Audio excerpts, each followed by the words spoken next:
Ladies and gentlemen, welcome once again to the SLEDGE-A-TORIAL. I know, I don't do this very often, and in fact, I really should, but you know what? I really want to do more, and today is a topic that has been on this noggin here for quite some time. This has been something that has been eating away at me. It's just been eating away at me for so long. I just gotta come out with it right now. Today's topic is laughable liberals.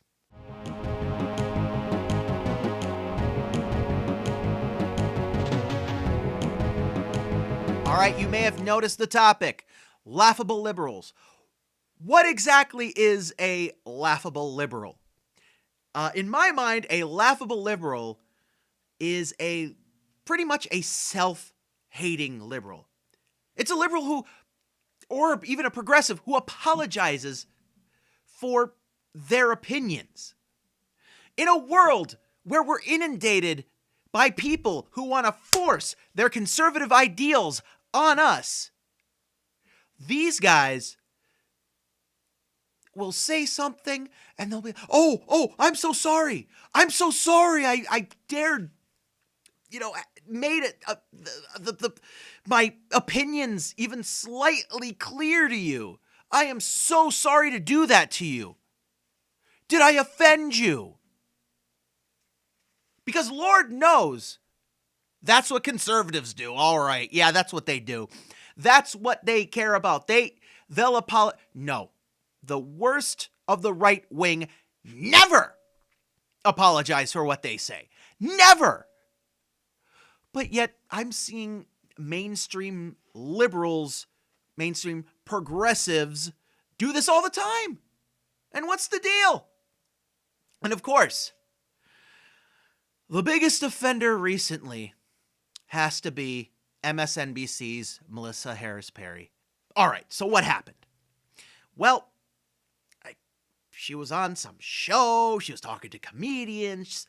She mentioned how someone in Mitt Romney's family had a black baby, and she made some comment, basically, I guess, like, oh, how cute the baby is, or how adorable the baby is, and some other person made some sort of joke about, oh, well, now he knows what to be black, or something like that. I don't frickin' remember.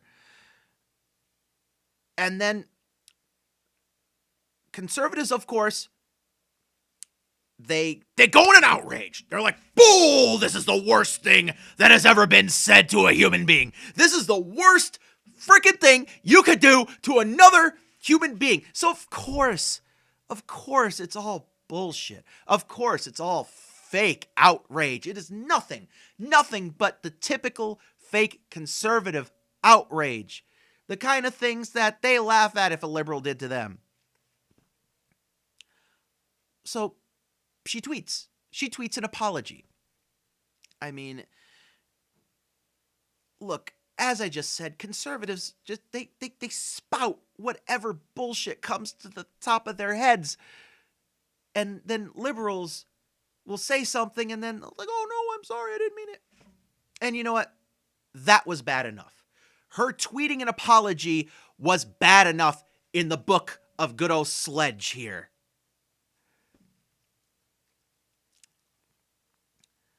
And then this happened. I am going to start with an apology. Last Sunday, we invited a panel of comedians for a year-in review program. It's what we call our Look Back and Laughter. But in one of the segments, we looked at a number of photos that caught our attention over the course of the year. And in that segment, I asked my guests to provide kind of off-the-cuff ideas for captions of the photos that we were seeing. Among the images we aired was one of the Romney family that showed Governor Mitt Romney's grandchildren, including his adopted grandson, who is African American.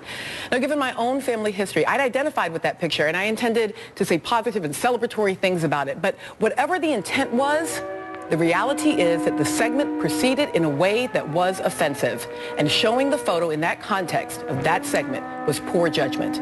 So without reservation or qualification, I apologize to the Romney family. Adults who enter into public life implicitly consent to having less privacy, but their families, and especially their children, should not be treated callously or thoughtlessly. My intention was not malicious, but I broke the ground rule that families are off limits, and for that I am sorry. Also, allow me to apologize to other families formed through transracial adoption, because I am deeply sorry that we suggested that interracial families are in any way funny or deserving of ridicule. On this program, we are dedicated to advocating for a wide diversity of families. It is one of our core principles, and I am reminded that when we are doing so, it must always be with the utmost respect and genuinely appreciative of everyone who offered serious criticisms of last Sunday's program. And I am reminded that our fiercest critics can sometimes be our best teachers.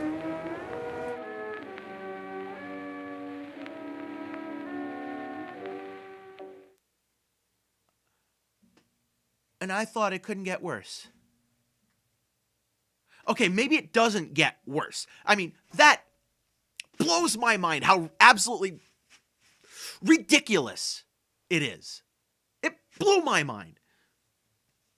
All right, so there was a tweet put out through MSNBC's Twitter account, channel, whatever. And this tweet caused the chairman of the Republican National Committee, Reince Priebus, I can't even say that name. It caused him to ban Republicans from going onto the show, from being interviewed, going on to any show, I should say, on MSNBC, or being interviewed just because of that extremely offensive tweet that was made. Extremely offensive. The apology? Let's take a look. The tweet last night was outrageous and unacceptable. We immediately acknowledged that it was offensive and wrong, apologized, and deleted it. I personally apologize to Mr. Priebus and to everyone offended. That was from the president of MSNBC. Now, by the looks of things, it must have been a major thing. He must have spewed forth all sorts of conservative hate. To apologize like that, it was offensive, it was outrageous, it was unacceptable, completely unacceptable.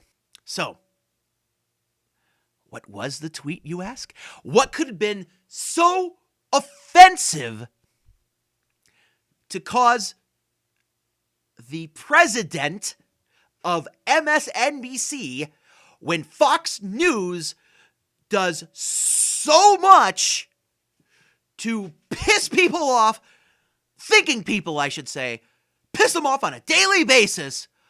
What was it that MSNBC said that was so heinous, so outrageous, and unacceptable? Let me read this for you. You're going to love this one. Oh, this is so bad. Maybe the right wing will hate it, but everyone else will go, "Aw." The adorable new Cheerios ad with biracial family.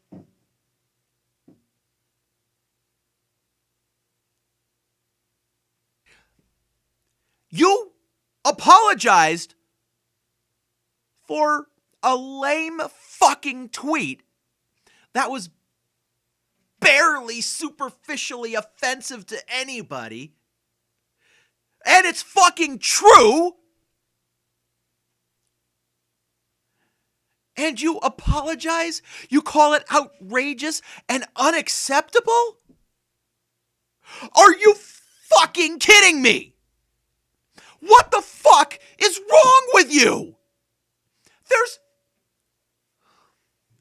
all that I've talked about today is perhaps made even worse by our very own liberal president, the socio-communist fascist dictator from Kenya, Barack Obama. And yeah, I don't really believe any of those.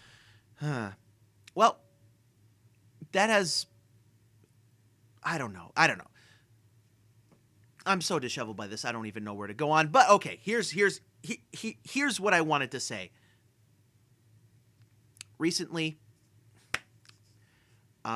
you know that there is a panel of experts that, came to a kind of consensus on what kind of common sense and moderate changes should be made to the NSA. And if you've been following any of my stuff at all, I absolutely deplore what's going on with the NSA. So President Obama looked at it, and he met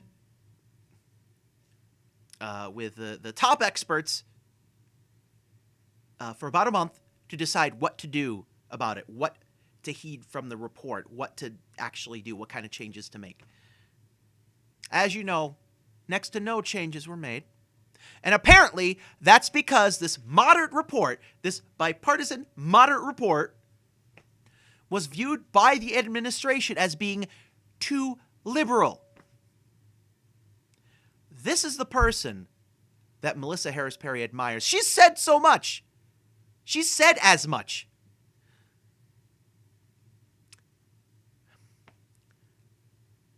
When, as a liberal, your leader is a guy who hates liberal ideas,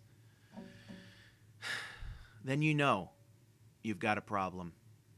And trust me, I've got my own problems with Obama. I've written about them. You can check them out in the links below.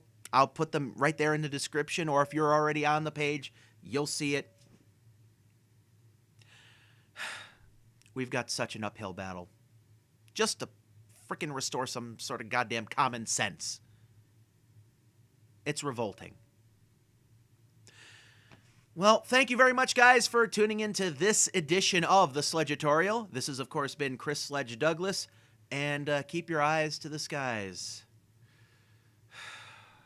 because at least there you get to look at something nice. See ya.